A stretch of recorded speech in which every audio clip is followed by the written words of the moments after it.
Good afternoon, everyone, and please welcome to another edition of Education Connection.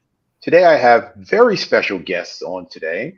We have Principal Margaret Phillips and social worker Julie Lynn from Dame Marjorie Hope Academy over there on Old Military Road. Good afternoon, ladies. Good Good afternoon. afternoon, Minister.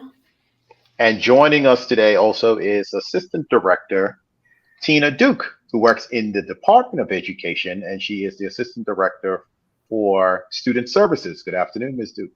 Good afternoon, Minister. And welcome. And so we'll just take a quick moment today just to introduce yourselves and just let the listening audience know exactly what it is that you do for the Bermuda Public School System. And starting with you, Ms. Duke, and then I'll go to Principal Phillips, and Ms. Lynn will finish us off. Okay, good afternoon, everyone. Thank you for tuning in. I'm Tina Duke, and I work at the Department of Education, and I oversee the Student Services Department at the Department of Education.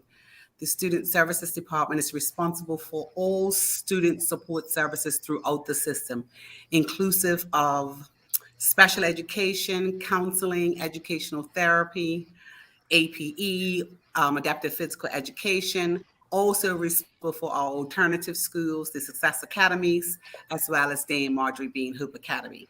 Huge portfolio. And thank you, Ms. Duke. And we certainly do appreciate and know firsthand the amount of work that is undertaken by Student Services.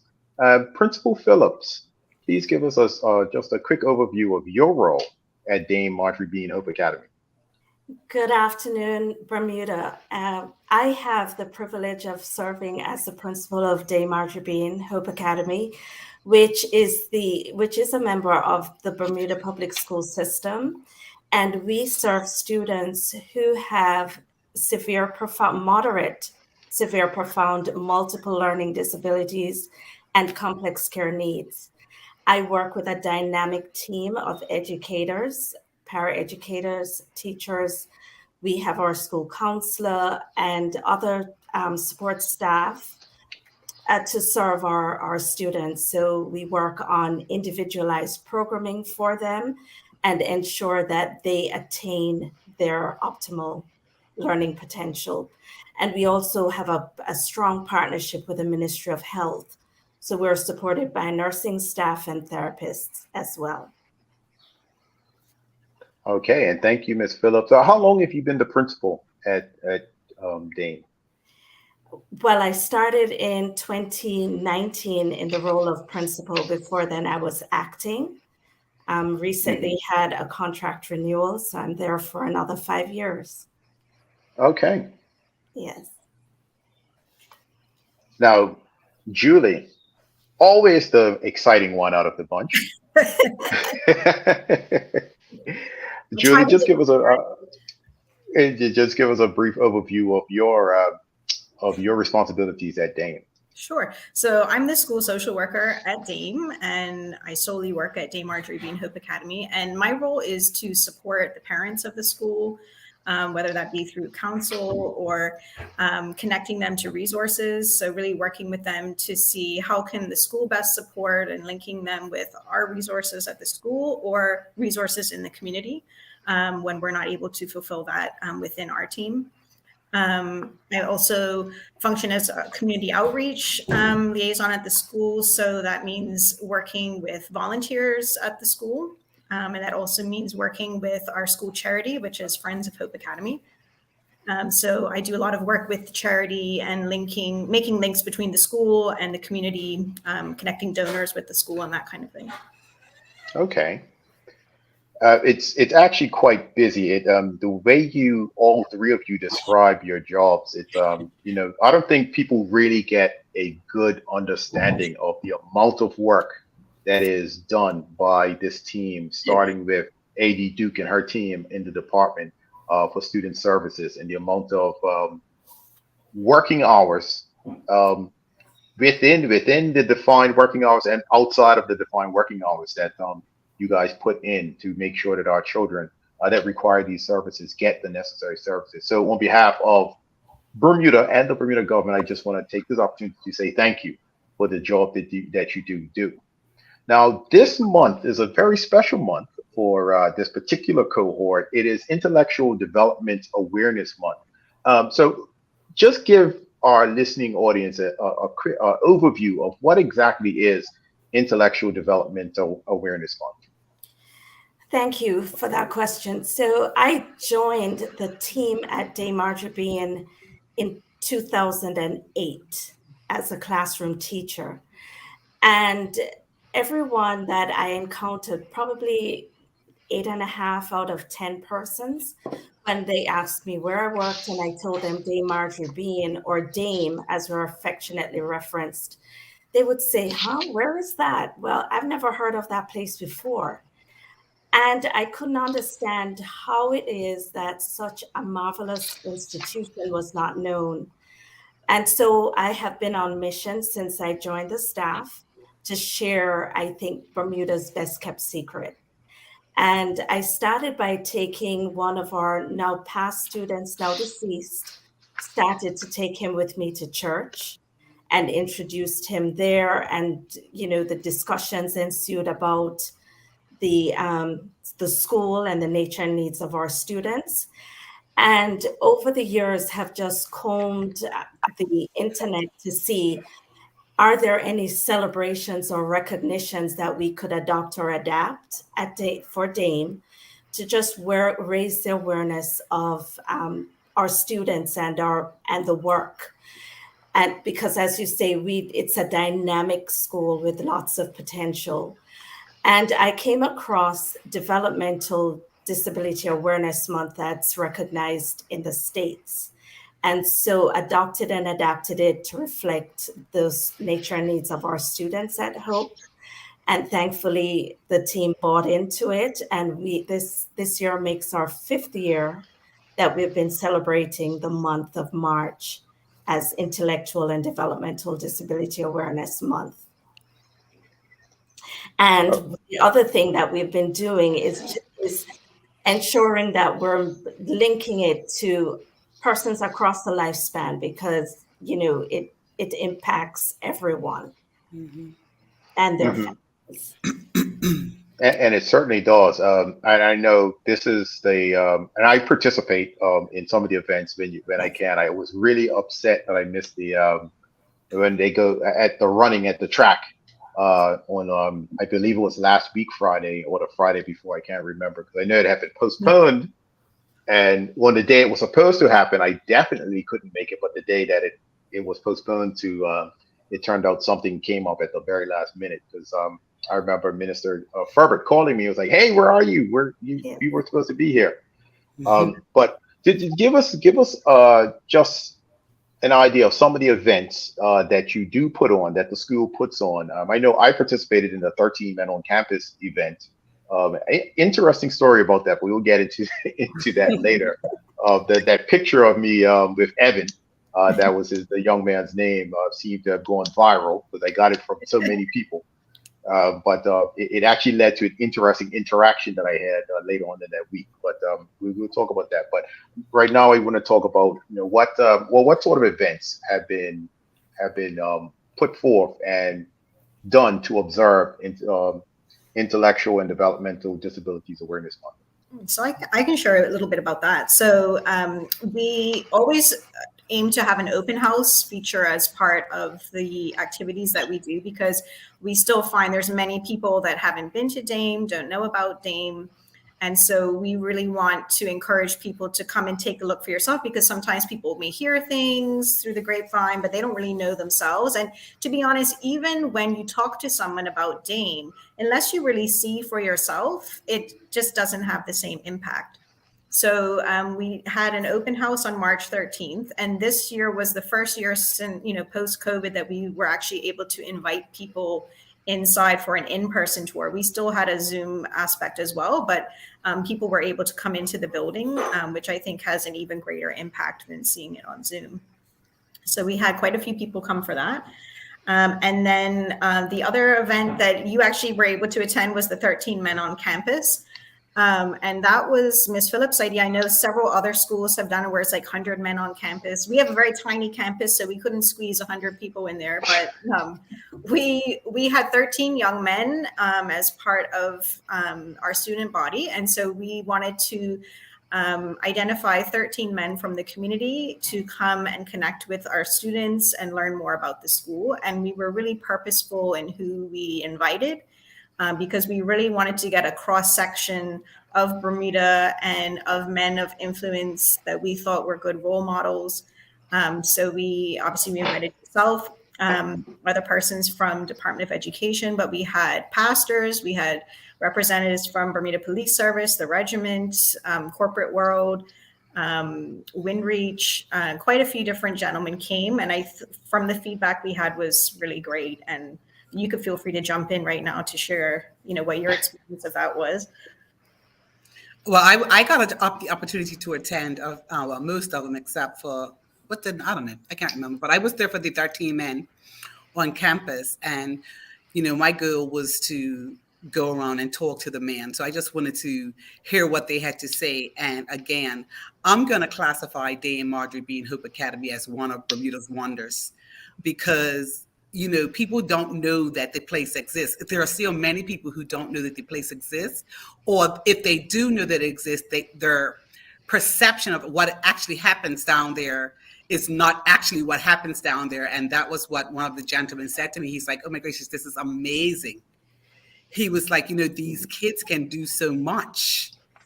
And I thought that was a profound statement, because I think, those people that don't know would think that it's just a place where people go that have disabilities and that they can't do much. But he was just amazed at what they could do.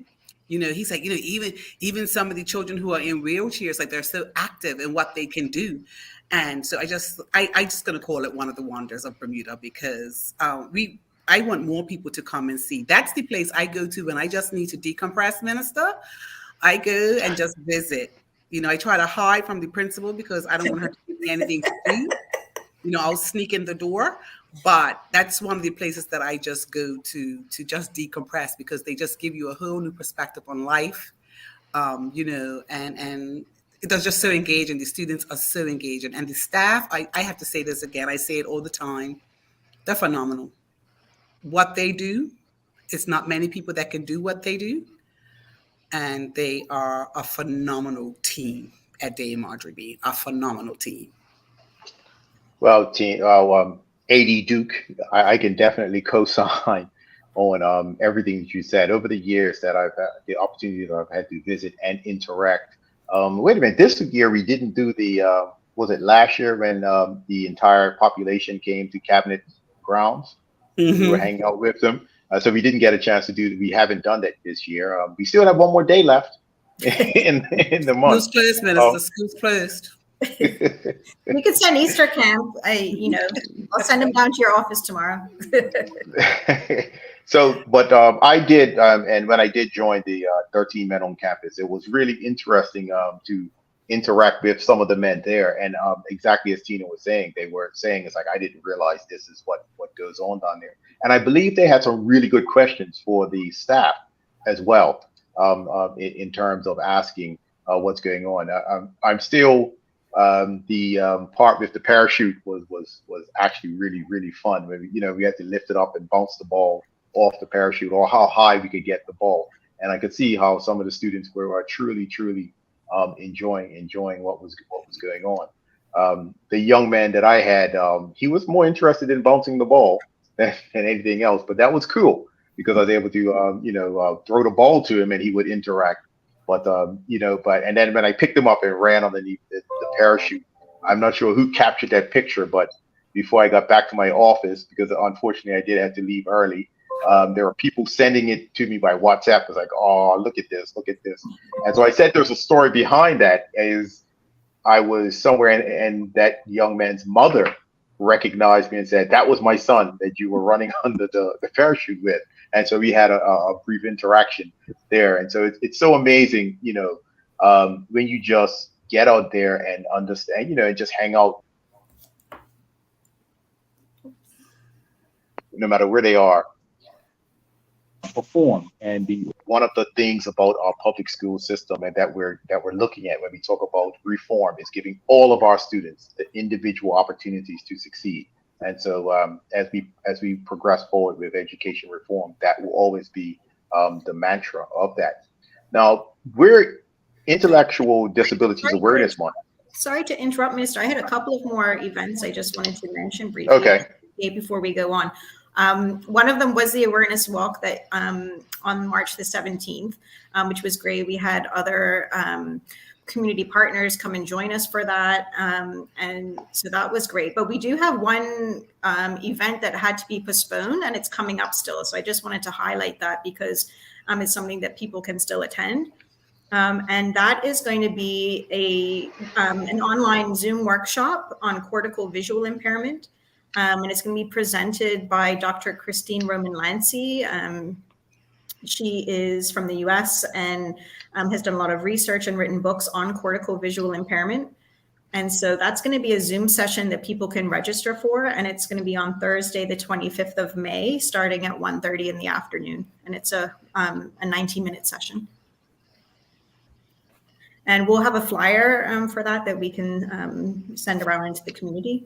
But people can also email or call the school if they would like more information.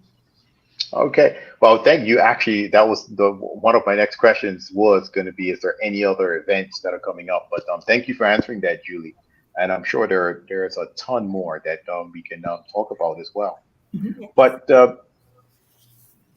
now that Intellectual Development Disability Awareness Month is over, that's the month where we were highlighting that this is not something that simply goes away once you have it for the month and then it just disappears. This is something that is ongoing. So could we talk to the audience and give them an understanding of what are developmental disabilities that would that would require you to be at a place like Dame? So developmental disabilities are a group of disorders that are diagnosed before age 22 years old, and it impacts different aspects of the life of the individual, adaptive living. It can be genetically driven. It can impact learning. It impacts all aspects of the individual's life. And it requires a team of persons to help to support that child or person to be able to access their environment, be able to access learning at their optimal. And so for Dame, Bermuda is blessed to have a dynamic team of educators as well as therapists and nursing staff and ancillary staff who support the learning process. So along with parents who we consider to be first advocates for each child, we come together and we look and develop a learning plan and therapeutic plan for the individual, and our students lead the process. So as we provide interventions, we take our data and we progress the student through their learning milestones. Mm-hmm.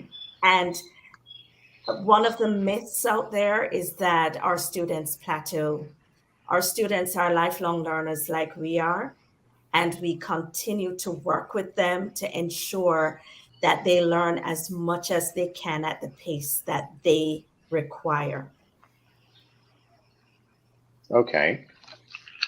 And so with Bermuda's population of students at Dame, would you say that Dame has all of the students that fall inside this category that require those services there, or the vast majority of them are at Dame? Or are there other facilities that do what Dame does? I wouldn't say that there are other facilities that do what Dame does. Dame tends to have our more severe to profound individuals. We do have individuals in our other schools that have developmental disabilities. Autism is considered a developmental disability, so we have an ASD program in one of our preschools, 3 of our primary schools, 1 middle school, and 1 senior school. We also have a program in our middle primary and senior schools where we call functional skills. And those children also have intellectual or developmental disabilities. Dame just are more severe and profound. Those that need more of more therapy, if they need nursing care, they're more on the spectrum. It's more severe and profound, like I said. So, but they're all throughout our system. Tina, that you said two words there. Just could you give us a brief overview of what is in functional academics versus functional skills? Okay. Because it's something that was actually asked by a parent Okay. of me just the other day. So functional skills is like I just mentioned.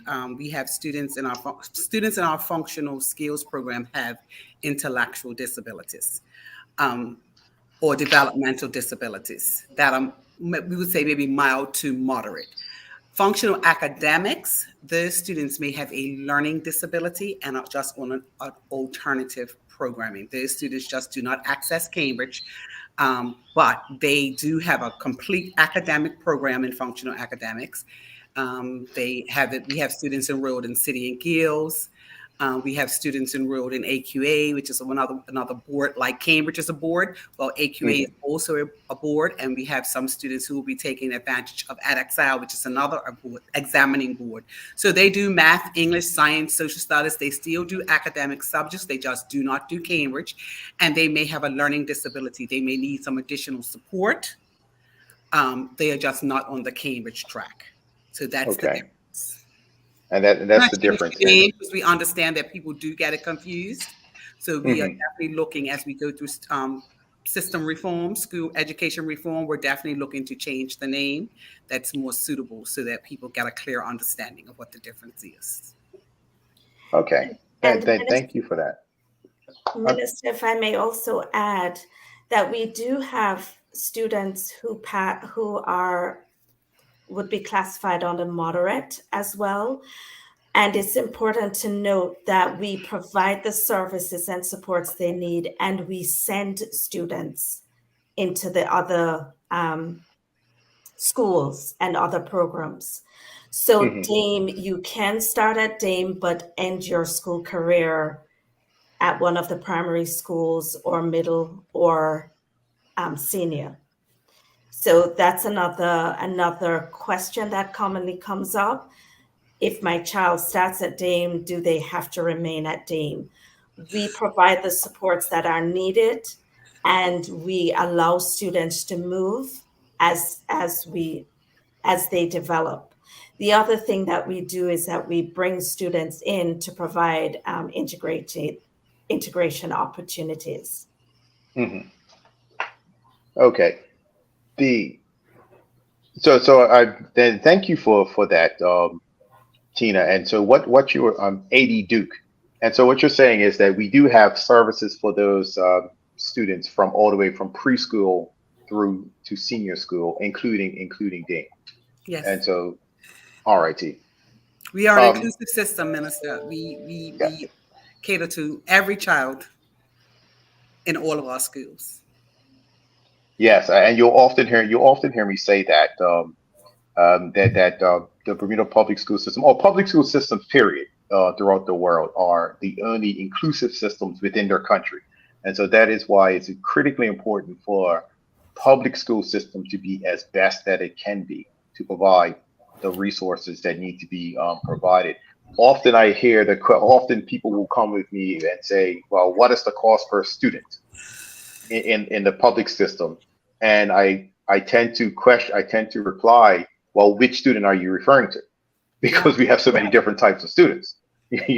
Some students require a lot more resources than other students. So which one would you like me to try and figure out how much does it cost? Because it's just not fair to take all of our students divided by the amount of money we spend and then say it's just not an apples to apples comparison when you do it that way. Now, getting back to Dame, And Dame has a very, very strong, I want to say, parent teacher association, parent teacher student association. The Friends of Dame is what they call them, is what they're referred to. And I know, Judy, you're connected to them really, really closely. And so they're a registered charity, but they're always putting on events and raising funding to assist. How could someone, if they wanted to help, get involved with that part of Dame Marjorie Bean Hope Academy? So Friends of Hope Academy is a registered charity, and we also have a PTA. So they're slightly separate, but a lot of overlap because some of the same people are on both. But Friends of Hope is fundraising arm that really helps to support the school. And so we have a number of ways that people can become involved. So if there's an event happening, then definitely people can get involved, such as in May, we will be having our Team Hope event, which is linked into the Bermuda Day Marathon Derby. So people who are feeling athletic and want to put their running shoes on, they can run to raise money for the school. People can run the whole thing, or they can be part of a relay, or we actually have an official Team Hope relay that runs and pushes some of our students in adaptive strollers. So people can be active in that way. But if you are not feeling athletic and you still want to get involved, you can still help be a fundraiser. You can help volunteer on the day. We are going to have a tent at Bernard's Park, and we can use people in the tent to help serve. Because we don't just supply refreshments to the Team Hope runners, we supply refreshments to anyone that comes by. So you can help to work at the tent, or if you were a baker, we actually give out home-baked goods. So if people are, in the kitchen and make a good brownie or something like that, we can definitely, that's the most popular item. Everyone wants to know, are there brownies? So if you are a baker, we could definitely use your help for that event. And then just in general, if we always need more, I think, feet on the ground when it comes to doing events. Some of the events are put on by Friends of Hope, and some the school more takes an active role in organizing. But we need people who are interested in event planning and interested in helping to put those kind of things on. So again, people can contact the school, ask for me, because we could definitely use people that are interested in getting involved. Okay, and thank you. And also I want to say kudos to the Friends of Hope, because they also have funded a scholarship that is given out through the Ministry of Education during our scholarship awards. So thank you for them and providing that, and that is for students with disabilities, specifically for students with disabilities to attend it's money for school post high school education. I think Friends of Hope is specifically, primarily they support the school, but they really want to be seen also as a community resource. So trying to look at ways that they can assist other persons with disabilities within the community. Okay, good. That's good stuff. I'm getting back to Miss Phillips and her stellar leadership down there. I know I got to know her quite a bit, especially during the COVID times. When we were very challenged, to try and figure out how do we, do things at Dame, so they were in a safe manner and getting the school back open. And that was a very high priority for us. And we always gave the students at Dame, and I believe it was our preschools, much more deference than all of our other students, because we knew those were some of our critical needs there. But why would you say is developmental disability awareness important enough to put it on the map? I know you talked about putting Dame on the map, but why would you say it's important for all of Bermuda to know what it is and what's going on with it? Because they are a critical part of our community. It is important because families with children or individuals with a disability tend to be isolated. They need our support. They can contribute. And more than anything else, we need to think that we are and know that we are all temporarily disabled. We're temporarily able bodied. And so it's coming from a position of empathy as well, ensuring that our students and persons across the lifespan are able to access the services in a dignified manner, Hmm. in the way that we would want to be able to access their services. Just thinking about going to the navigating Hamilton, being able to get out of a car and go to the store because the ramps are there and they can access, being able to go to the doctor, to go to travel. So families, if you're not immediately impacted, you may know someone who is impacted. And it's just making sure that we create an inclusive environment, that people know that our students are here, that they're going to graduate, that they deserve the opportunity to be employed as well, and that it's important that we're aware and sensitive to the nature and needs of all. All right. And thank you for that. You're welcome. Anything you wanted to add there, AD Duke? Sure. I think that question lends to when I think about what we want for the system for all students, Minister. I think um, developmental disabilities awareness, it supports our vision that all individuals, all students, inclusive of those that special needs, have every opportunity to learn and grow, leading to more productive behaviors, a more productive life, meaningful relationships. I think it just supports our vision that we have for all students, that we just need Hmm. to, and not just in school, but in our community. So that's what this particular month highlights, that all Hmm. students deserve, all students, those inclusive of those with special needs, deserve what all students have. So it just supports our vision for what we want for all of our children. So I'm excited that Ms. Phillips took the opportunity to adopt this, tweak it for Bermuda, but it just highlights what the Bermuda public system wants for all of our children, inclusive of those with special needs. Now, I'm gonna ask a question now that's it's a bit sensitive, and I'm gonna put that out. I'm gonna put that disclaimer out there now. As the minister, I've had on two occasions have to, I won't say the term forcibly, but recommend, sign an order for someone to be placed at Dame. And this was at the resistance of the parents.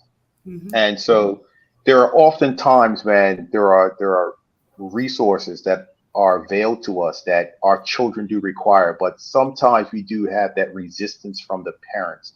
What do you think actually is the catalyst for that type of resistance? And what would you say, what would you as the panel say is a way that we can overcome that? Especially with when all it is that we're looking out for what is in the best interest of the child itself, of the child themselves. So how do you think would be a better way to approach that than I'm assuming how we've done before, because we do get persons who are very resistant. I'm gonna start. I'm gonna start answering that, and then Principal Phillips and Julie Lynn can fill in after, because I feel, Minister, it starts with us at the Hmm. top. I think education starts, and you need to mandate that all Department of Education staff, all Ministry of Education staff need to go and spend some time at Dame Marjorie Hope Academy. Unfortunately, we are in worst enemy in this particular instance, and I'm going to put it out there because we have some educators who will tell parents, "Don't send your child to Dame. Let's give them a chance," and it's absurd. Um, and I've been a partner with you in that mandate, because I brought those situations to you, Hmm. where you had to mandate for a child to go, and those children are thriving.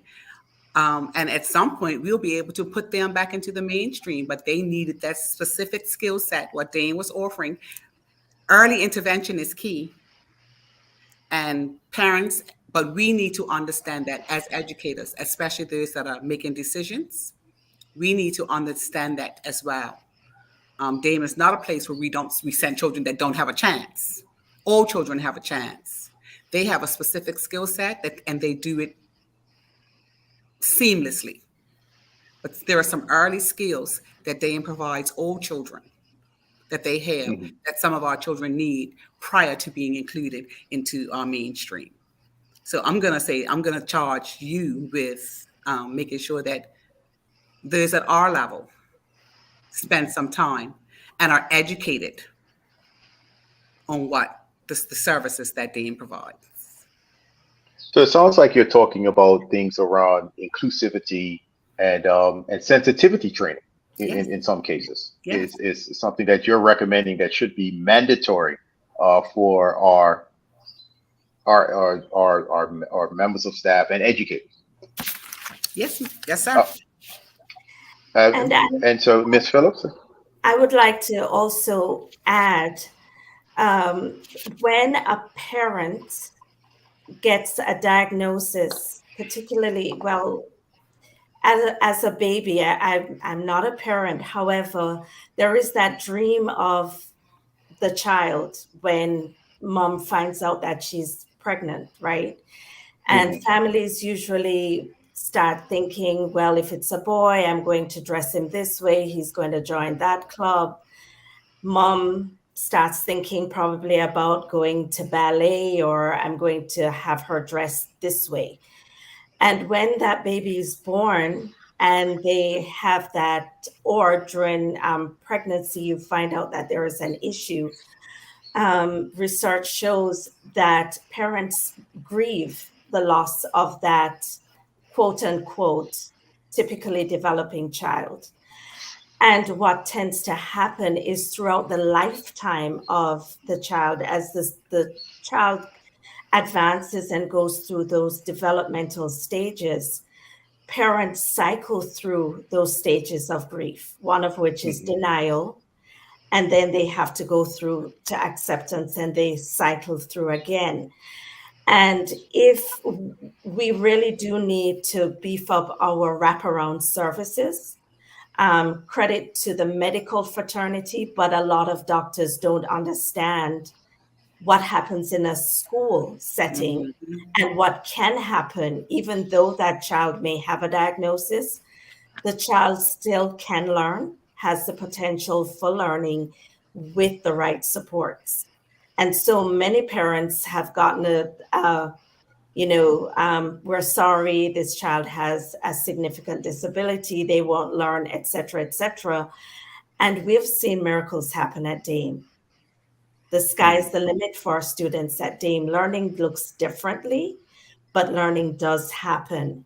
And parents also need to have that support to help them through those obstacles and those questions and challenges that may come up. So I do know that that denial and those grieving phases are sometimes the obstacles that come up that parents face and that we may interpret as the parents don't want to, and then layer that with someone saying to them, we need to put them elsewhere to give them a chance. Right. Then that also further impacts. Okay. Julie, did you want to hop in there? Because I had another comment. If you had anything. I think that both Ms. Duke and Ms. Phillips have covered quite a lot of it. Just to agree, the journey of any parent can be challenging, but again, when you add the layer of my child may have a developmental disability, they need support along the way, and they need guidance as to the span of services that really are available and that can help their child along the way. Early intervention is best. And so what we do tend to see at Dame, we have families that have chosen to go a mainstream route initially, but then come to us later when, if they had started with us, we really could have given their child that foundation initially.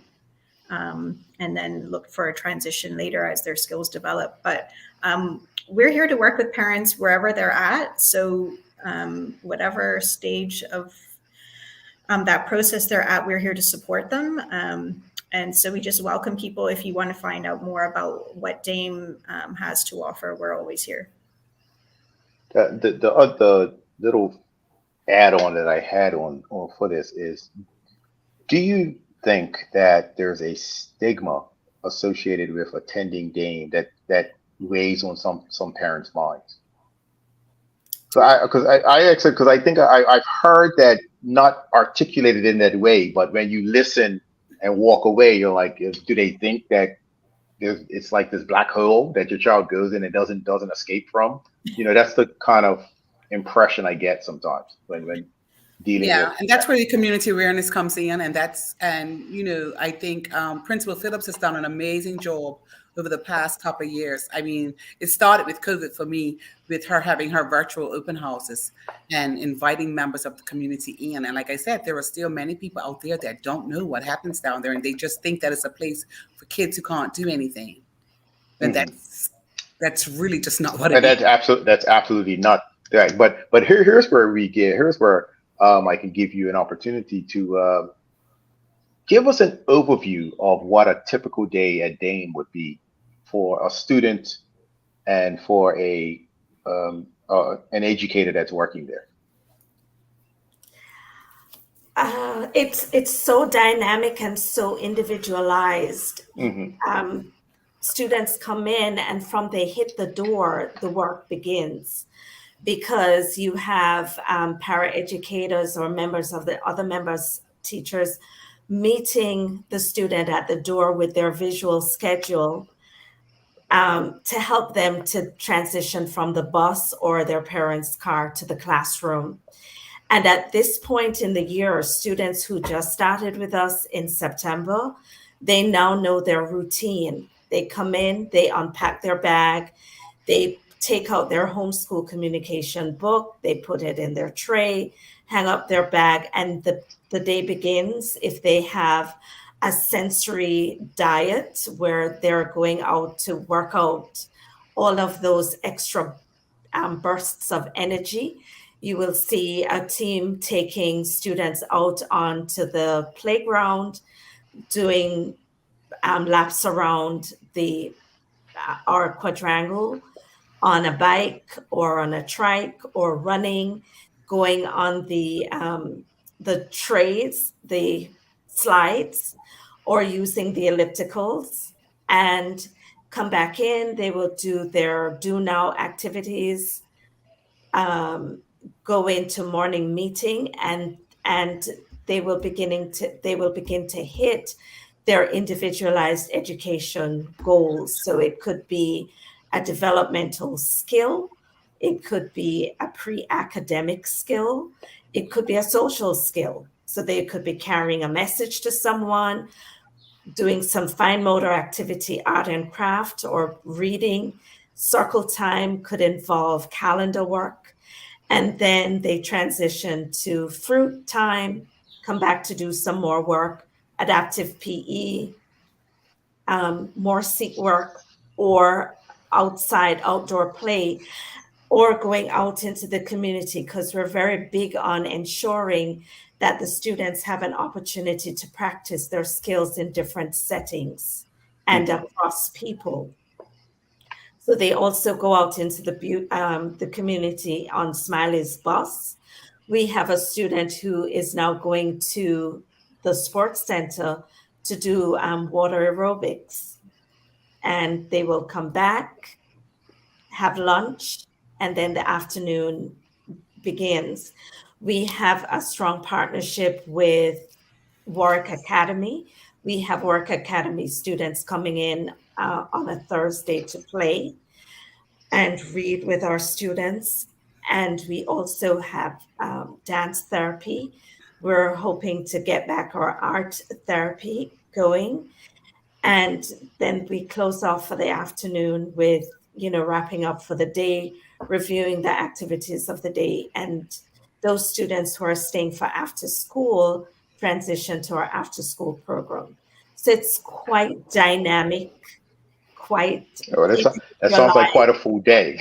It is You can have good. more. There's therapy sessions And that students therapy. do as well.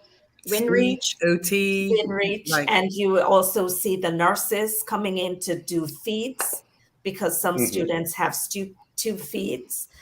So it's like a orchestrated symphony, and everybody having to collaborate across the team to assist our students to get it done. it's actually Okay, amazing well, to watch. it's amazing to listen to, let alone watch, No, and to because they watch it all take place. every student has an individualized program, so Mhm. it's amazing to watch the staff interact and just have students doing different things. But like I said, it's a well orchestrated. There's no chaos. It's awesome. And I have to say too, one student has started drumming with Mr. Bean at Prospect Mhm. Primary. Okay. Yes. That is really, really excellent and good stuff to hear. When we first started, I think it was AD Duke asked, "How long is the show?" And I said, "It's about 45 minutes." It's like, "Oh, wow!" And I said, "Watch, guys, it'll just fly by. We're now in our Time's up. 47th minute." And so as we start to wind down, I just want to give each one of my guests an opportunity to well, what would be your closing remarks? Because there are people out there that will watch this, and we're talking about Dame.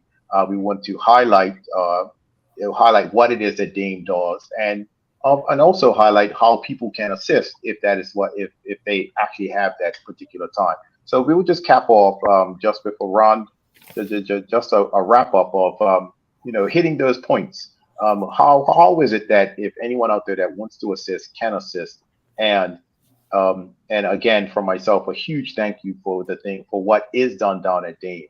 I see Tina. I'm already making notes on the comments that she made earlier, and we will definitely have a show about alternative education, featuring Tina, featuring AD Duke, and her team that deals with that. I think that's Mr. Uh, Harris and Dr. Duncan. Perhaps we can get on. But today we're talking about Dame, and I just want to leave it with you, ladies, to please take us out. I'll go, I guess. For me, a quote that always sticks out is the true measure of any society is in how it treats its most vulnerable members. So I just challenge anyone who's listening to think about how you can become involved. What part can you play in including all persons in our community? How can you make opportunities for persons with developmental disabilities to be active participants? Are you an employer? Can you give people an employment opportunity? Can you help be an advocate? Can you volunteer? So I just encourage people, don't leave it up to someone else. Think how you can get involved. Thank you, Julie. And I would like to say kudos to my team. I love working at Dame. It's not work for me, and it's because of the team that I work with. I want to say a big thank you to parents because I stand by the fact that I think we work with the most vulnerable of the members of our school system, and they entrust their babies to us and their young people to us every day. And that must be huge for them. So I thank them for entrusting their precious ones to us. I want to say thank you so much to AD Duke and the team, Durant, Officer Simons, Dr. Simmons, Commissioner, yourself, and other members of the senior team for your ongoing support of us at Dame.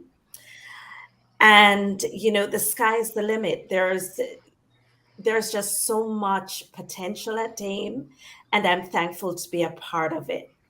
I'm thankful to be a part of it. And to each member of the faculty of Dame, we could not do it without you. Yes. So I want to leave it there and ask you to look out. I have to say a big kudo to Mrs. Marsha Seamus and her team.